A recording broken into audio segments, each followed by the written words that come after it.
يا رقية. أنا أريد والدي وقرة عيني الحسين.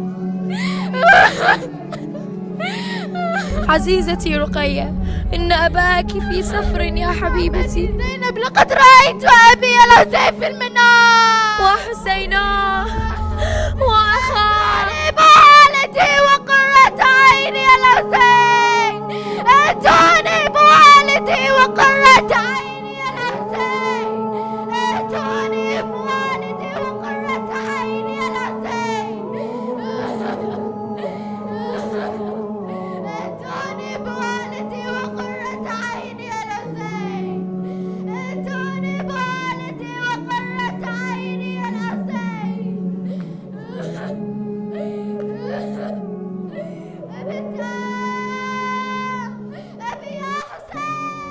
On the 5th of Saffar, the ladies and orphans of Imam Hussain alayhi salam were paraded in the streets of Syria, where the people of Shaam were celebrating their oppression and mocking them. They were thrown in the dark ruins of Shaam, where it was too hot during the day under the scorching sun and too cold during the night.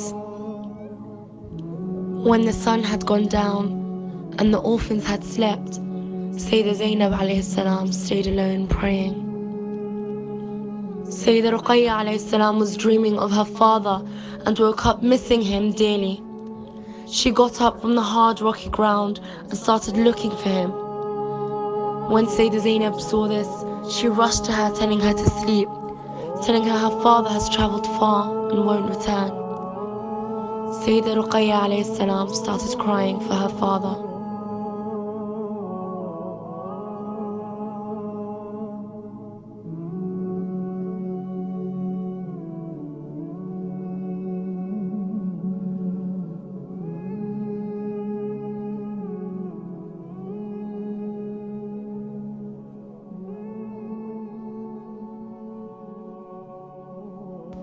Yazid was at his castle and heard cries coming in from the ruins, disturbing him.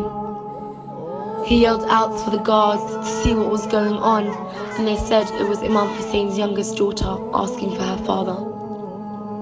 He demanded for them to stop her cries, but every time they'd approach, she'd cry louder. Every time they'd hit her, she'd cry louder. Every time they'd scare her, she'd cry louder. Yazid was fed up with this and told the guards to give her what she wants. He told them to give them the head of her father Hussein. The guards placed the covered tray in front of the little girl, in front of the Imam's 3-year-old daughter, and the woman cried louder. Little Ruqaya looks at the tray confused and says she didn't ask for food. She wants her father. Sayida Zainab tells her it is not food that they placed Ruqaya there. Open the covers. And so she did. Ruqaya, the 3-year-old daughter of the Imam, came face to face with her father's severed head and she screamed, "O Father, who has cut your head?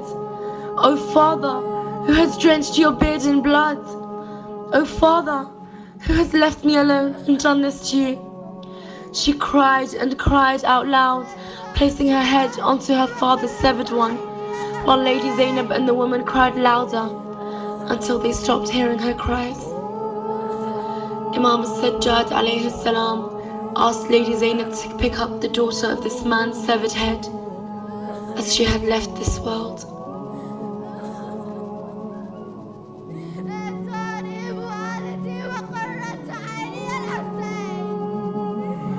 والرياح التي في قصري سيدي، إنها طفلة من أطفال الحسين تريد أباها. ماذا؟ تريد أباها؟ خذوا لها رأس أباها. حسنا.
الفداء يا أبتاه، ليتني كنت قبل هذا اليوم عمياء.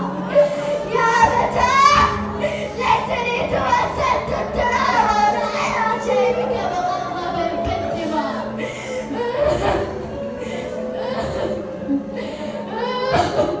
رقية، رقية، رقية، رقية، رقية، رقية، رقية. عمتي زينب،